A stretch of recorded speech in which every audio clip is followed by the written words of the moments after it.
De l'évangile de Jésus-Christ selon saint Matthieu, chapitre 4, versets 1 à 11.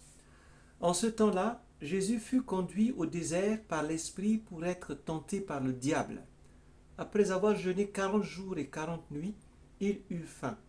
Le tentateur s'approcha et lui dit, « Si tu es le Fils de Dieu, ordonne que ces pierres deviennent des pains. » Mais Jésus lui répondit, « Il est écrit, l'homme ne vit pas seulement de pain, mais de toute parole qui sort de la bouche de Dieu. » Alors le diable l'amène à la ville sainte, le place au sommet du temple et lui dit, « Si tu es le Fils de Dieu, jette-toi en bas, car il est écrit, il donnera pour toi des ordres à ses anges, et ils te porteront sur leurs mains, de peur que ton pied ne heurte une pierre. » Jésus lui déclara, « Il est encore écrit, tu ne mettras pas à l'épreuve le Seigneur ton Dieu. » Le diable l'amène encore sur une très haute montagne et lui montre tous les royaumes du monde et leur gloire.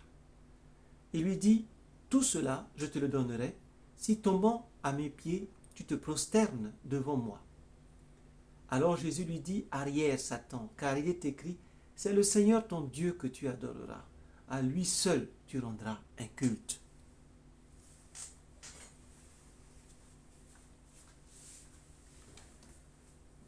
Chers frères et sœurs, chers amis dans le Seigneur, bonsoir.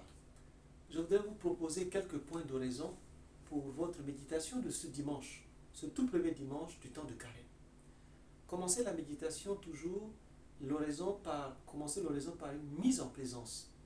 Et dites cette prière simple, Seigneur, je m'abandonne à toi. Fais de moi ce que tu voudras. En termes de composition de lieu, c'est-à-dire de décor de votre prière, voyez le désert. C'est un lieu aride, un lieu sec, mais c'est aussi le lieu de la rencontre avec Dieu. La grâce que je vous propose de demander, c'est la grâce de connaître les ruses du tentateur, de Satan. Dans un premier point, je vous propose de contempler les personnages. Contemplez d'abord la personne de Jésus, un jeune homme qui vient de jeûner 40 jours et 40 nuits, qui a faim, il est certainement amaigri, mais intérieurement, il est rempli de l'esprit. Et bien, voyez Satan. Il est ce qui est de plus dégoûtant, de plus répugnant que l'on puisse imaginer. Et intérieurement, il est rempli de fourberie, de tromperie et de ruse. Voyez ces personnages et laissez-vous toucher par tel ou tel autre trait. Dans un deuxième point, écoutez ce que ces personnages disent.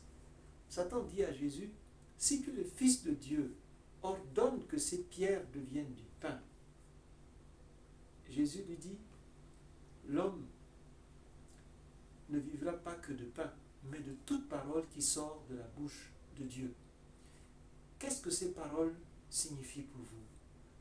Qu'est-ce que cela a comme résonance en vous? Et puis, Satan dit à Jésus, du haut du sommet du temple, « Si tu es le Fils de Dieu, jette-toi en bas, car il est écrit que ces anges te porteront sur leurs mains, et ton pied ne heurtera aucune pierre. » Et Jésus répond, « Tu ne mettras pas le Seigneur, ton Dieu, à l'épreuve. » Cette conversation, qu'est-ce que cela vous inspire? Et dans un troisième point, dans un troisième temps, Satan l'amène sur une haute montagne et dit, « Si tu te prosternes devant moi, alors tout cela, toute cette gloire des royaumes que tu vois t'appartiendra. » Et Jésus, avec agacement, dit, « Arrière, Satan, tu ne te prosterneras que devant Dieu et Dieu seul. C'est à Dieu seul que tu rendras un culte. » Écoutez ces paroles énergiques du Seigneur et ces paroles trompeuses du démon. Qu'est-ce que cela signifie pour vous? Si vous ressentez quelques goûts, quelque part, en écoutant ces paroles, alors restez en ce lieu. Et dans un troisième point, je vous propose de contempler les mouvements, les actions. Jésus qui jeûne au désert. Satan qui vient pour tenter. Satan qui amène Jésus en haut du sommet du temple.